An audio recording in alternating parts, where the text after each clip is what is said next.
at work. This is the pole we're going to climb. This is our job for today. We're going to do some maintenance on this thing. So we're going to check it out. See what we got going on here.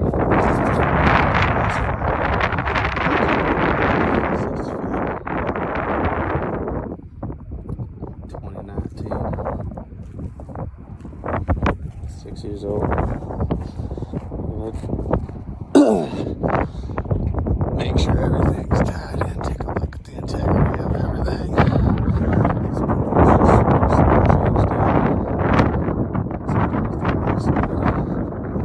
Over there. Now we're going to check adjacent poles here. So here we got. Looks like everything's tied in. We got some new H-Drive 15 insulators right there with clamp tops.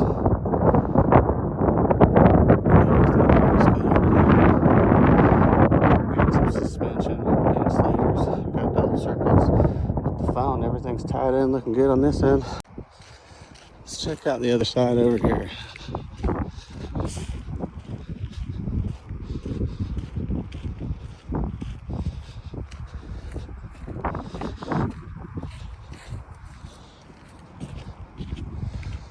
Let's take a look, see how everything's tied in. We got H-Drive 15 clamp tops over there and some poly insulator suspension. Insulators and some shoes. No splits in the arms. Integrity of the pole looks good. Alright, let's go climb this pole. So even though this pole is so new, we're still going to give it the hammer test. Can't test the pole good with the hammer test, but you can test the pole bad. She sounds good all the way through, solid. No low spots. Now our next step would to be digging down a foot and taking a 9/16 drill bit, drilling through at a 45-degree angle to 2 inches on the side of the pole, and then use a technical term, I don't know the name of it, a nose picker, which is a tool with measurements on it so you can see shell depth and see what you got. But for right now, for training purposes, it's a brand new pole, so let's get to climbing. So now what we're going to do is give it a little tool check. I've already checked the gap flanks, my straps, my hooks, my belt, my secondary, and my bucket squeeze. They're all in compliance. Climb this thing. What you think? When you put your equipment on, you make sure you put 1 foot on at a time.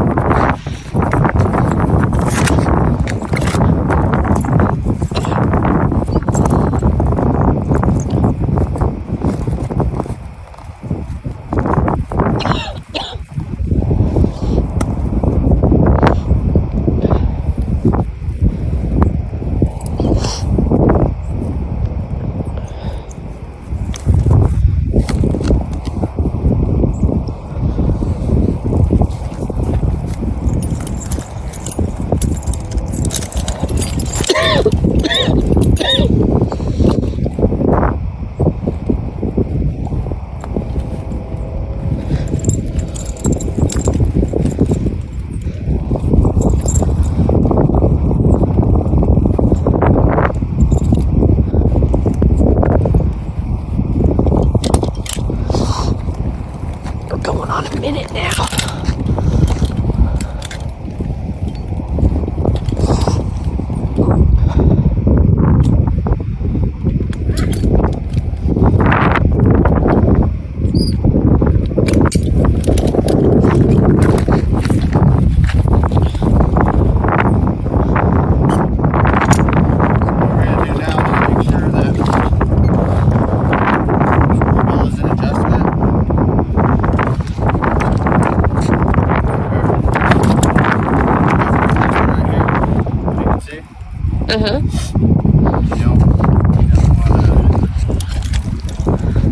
deviate from that because you could fall. And it's not from the Buckingham's standards of practices here. So.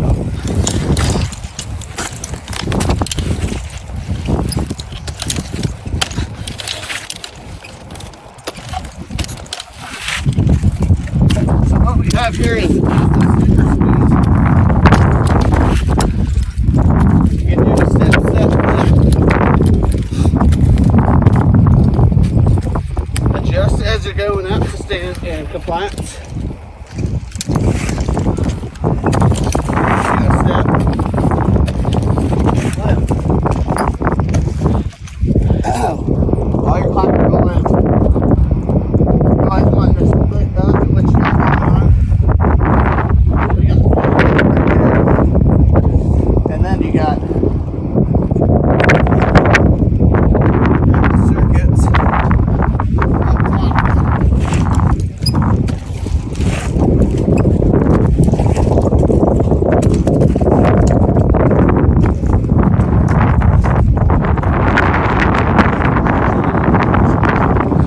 Now, if we were working this pole, we would want to make sure that we know where we're at looking up, because we need to maintain our minimum approach distance. So this particular pole, you got distribution on one side, and you got transmission voltage on the other side, which has two completely different input distances. See, this we're not going that far right now.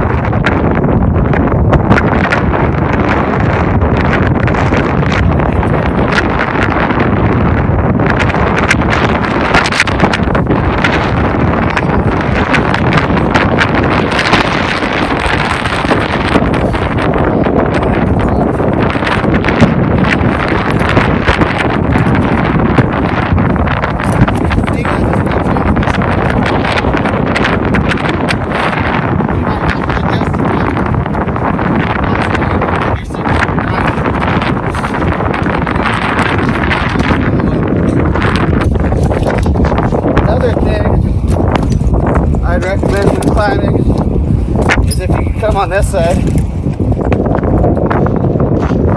that I didn't mention. Over here is these gaps in the pole. Sometimes we like to call them freeways in the trade. You get the gap, slide all the way down, so gotta work on these things as you go along. Like there could be a piece of riser molding right here. Let's say it's not the correct freeway. You gotta set yourself up, adjust your belt, move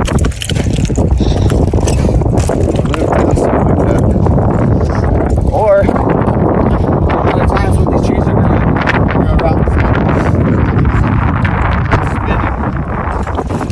up to the pole.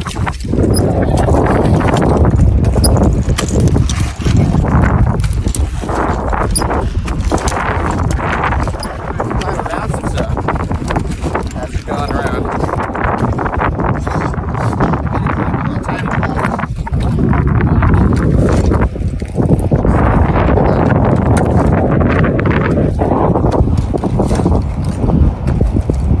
See, look, right now, my belt's about to get out of adjustment. See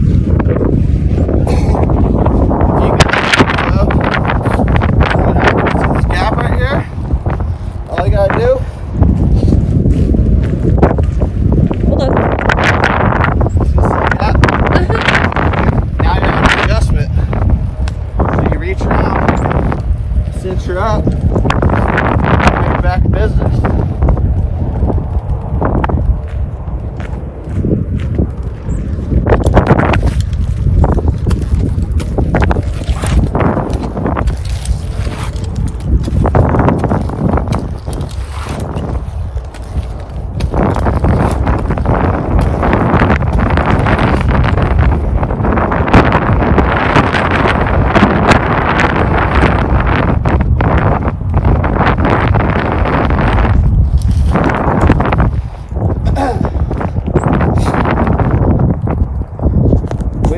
here,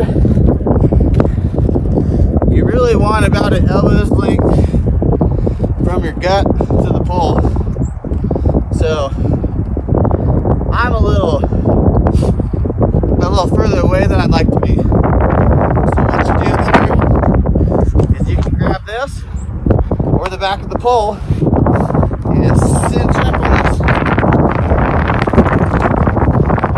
Now I'm right where I want to be. On a smaller pole, you don't have to realize that very much because it's going to be about the same diameter throughout, but on these larger poles,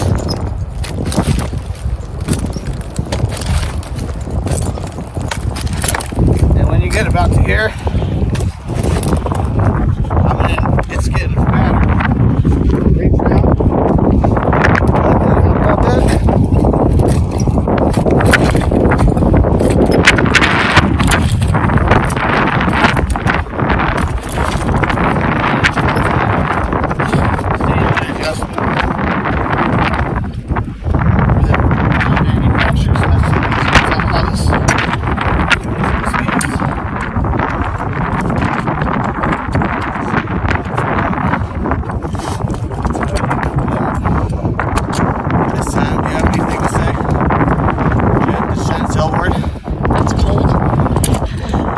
It's cold. It's cold. Colder than a witch's tit out here. Oh, wow.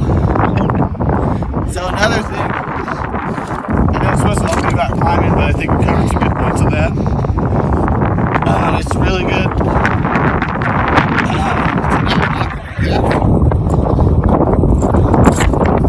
So I like to have like a 3-foot radius around where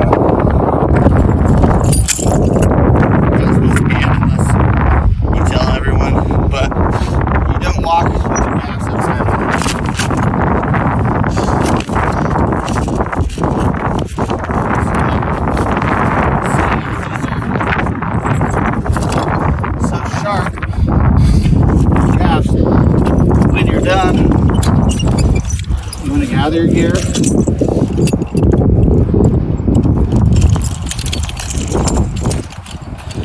Make sure you have communication with your crew. Say, hey, out of the hole!